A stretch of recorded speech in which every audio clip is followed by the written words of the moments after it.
ఎక్కడికి పోతుంది ఈ రాష్ట్రం? మీరు కులాలను రెచ్చగొడుతుంది మీరా మేమా? కులాలను రెచ్చగొట్టి ఏమి సాధిద్దామని అనుకుంటున్నారు మీరు? చంద్రబాబు నాయుడు గారు, మీ పతనం ప్రారంభమైంది, గుర్తుపెట్టుకోండి.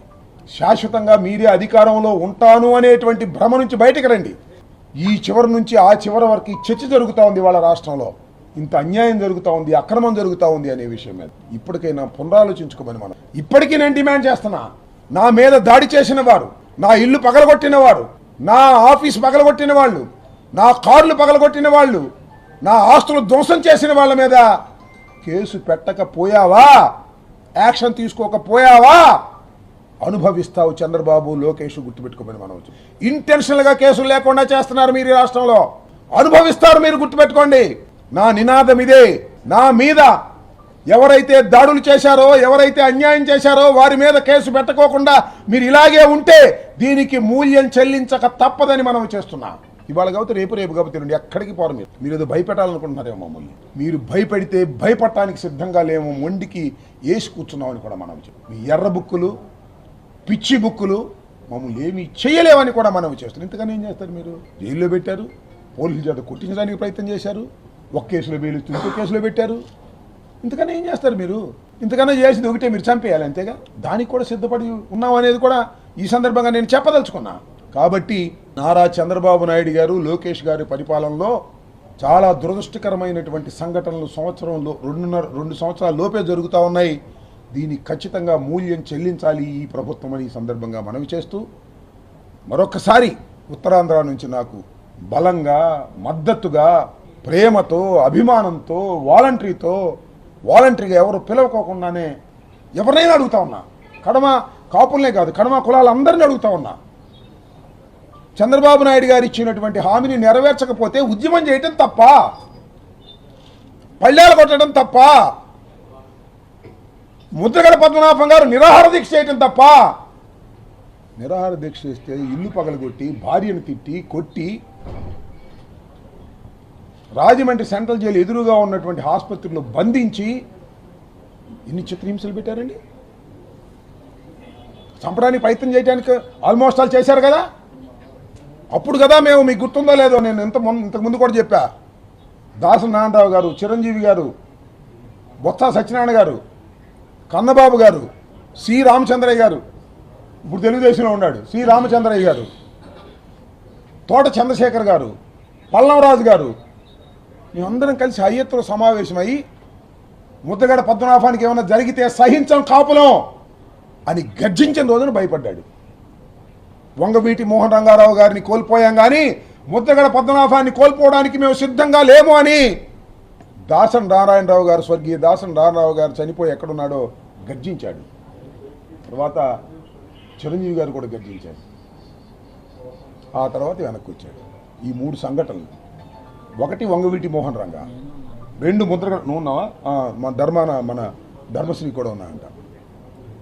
తర్వాత మరి నిన్న జరిగిన సంఘటన ఎంత కాపుల మీద జరిగే దాడి కాదా? అసలు నా మీదకి వచ్చిన వాళ్ళు ఎవరు? ముద్దాయిలు చూడండి, అందరూ ఒకే కమ్యూనిటీ. కాపులు కూడా వచ్చారు, ధర్నా చేద్దామంటే వచ్చారంట. దాడి జరుగుతుంది, ఏంటమ్మా దాడి ఇది అని అంటే, మీరు పోండి అన్నారంట. నాకు కడవ వాళ్ళు తెలుగుదేశంలో ఉన్న కాపులే చెప్పారు, ధర్నా చేద్దాం రాంబాబు గారి ఇంటి ముందని రమ్మన్నారు, మేము వచ్చాము, దాడి చేసి కొడుతుంటే ఏమిటి అన్యాయం అంటే మీరు బాగుండి అని చెప్పి మమ్మల్ని నెట్టేశారు అని చెప్పారు. ఇంత కుట్రపూరితంగా చేయటం, అటు ముద్రగడ పద్మనాభం గారి ఇష్యూలో కానీ, వంగవీటి మోహన్ రంగారావు గారి ఇష్యూలో కానీ, నా ఇష్యూలో కానీ ఏమిటి అన్యాయం?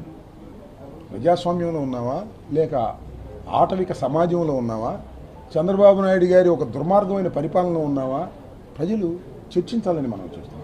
ప్రతి చోట చర్చ, మేధావులందరినీ అడుగుతా ఉన్నా నేను. ఇవాళ నేనేమి హత్యలు ప్రోత్సహించిన వాడిగా నా చరిత్ర చూసుకోమని అడుగుతా ఉన్నా, మేధావులందరినీ అడుగుతా ఉన్నా, ఈ రాష్ట్రంలో దిగ్గులైనటువంటి ప్రజలను అడుగుతా ఉన్నా. నేను విమర్శాత్మకంగా మాట్లాడే కంఠమే తప్ప నేను ఎప్పుడైనా ఎక్కడైనా హత్యల్ని ప్రోత్సహించానా, అన్యాయాన్ని ప్రోత్సహించానా చెప్పండి? హింసను ప్రోత్సహించానా చెప్పండి? అంటే మాట్లాడే గొంతు కూడా మాట్లాడకూడదా ఈ రాష్ట్రంలో?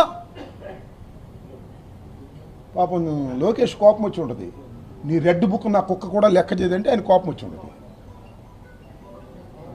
ఇప్పటికీ చెప్తా ఆ మాట, లోకేష్ రెడ్ బుక్ని మా కుక్కలు కూడా లెక్క చేయవని అదే స్టాండ్ నాది ఇప్పటికీ కూడా. నా స్టాండే కాదు, ఈ రాష్ట్రంలో ప్రతి ఒక్క కార్యకర్త స్టాండు కూడా లోకేష్ రెడ్ బుక్ని కుక్కలు కూడా లెక్క చేయవు. అవసరమైతే జైలుకి వెళ్తాం, జైళ్లు నింపుతాం ఈ రాష్ట్రంలో. చంద్రబాబు నాయుడు గారి దుష్ట పరిపాలనకు వ్యతిరేకంగా కాసుకోమని కూడా ఈ సందర్భంగా నేను చెప్పదలుచుకున్నాను. వెనకడుగు వేసే ప్రశ్నే లేదు. ప్రజాస్వామ్య పద్ధతుల్లో ఎన్ని పోరాటాలకైనా సిద్ధంగా ఉంటాం.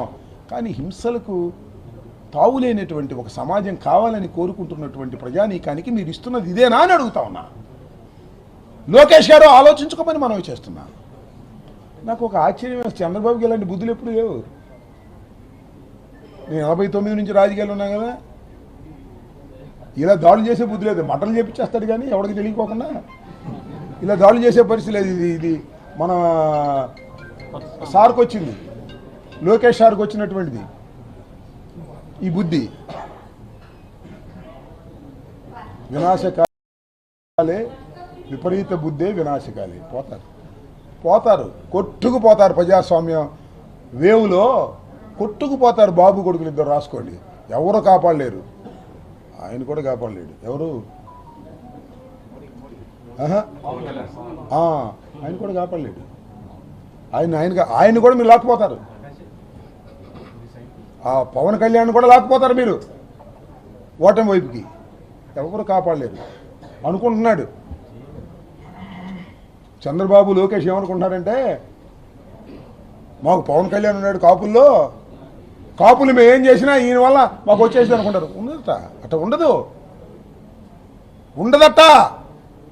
2014లో పవన్ కళ్యాణ్ ఉండటం వల్ల నువ్వు అధికారంలోకి వచ్చాను, మళ్ళా మొన్న పవన్ కళ్యాణ్ ఉండటం వల్ల నేను అధికారంలోకి వచ్చాను, మళ్ళా నేను పవన్ కళ్యాణ్ని అలాగే పట్టు కూర్చుంటాను, నేను అధికారంలోకి వస్తాను అనుకుంటే భ్రమ.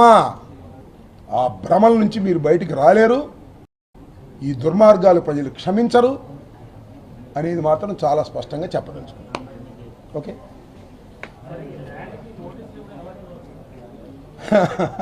ఇచ్చుకొని ఏమైంది? నా ల్యాండ్కు విజిలెన్స్ ఎతుకుతున్నారబ్బా. ఎందుకంటే అంబటి రాంబాబు జైల్లో పెట్టాం, కేసులు పెట్టాం, 18 రోజులు జైల్లో ఉన్నాడు. బెయిల్ తెచ్చుకున్నారు. లీగల్ టీం జగన్మోహన్ రెడ్డి గారి ఆదేశం మేరకు మా లీగల్ టీం అద్భుతంగా పనిచేసింది. 18 రోజులకే బయటకు వచ్చాను. నేనే అనుకోలేదు. నేను వెళ్ళేటప్పుడే అనుకున్నా నెల మినిమం 3 నెలలు మ్యాక్సిమం అని. 18 రోజులకు వచ్చేసా.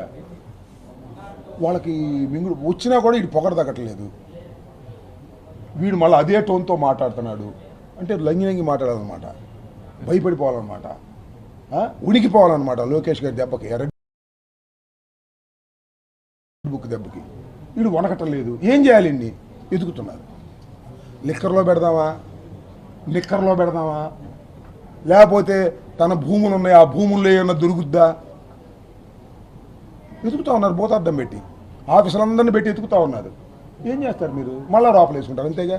నేను చెప్పామన్నా రాజమండ్రి నుంచి వచ్చేటప్పుడే బ్రదర్ వెళ్ళొస్తానని చెప్పా. అట్లా అనుకోవడం సార్ అన్నారు.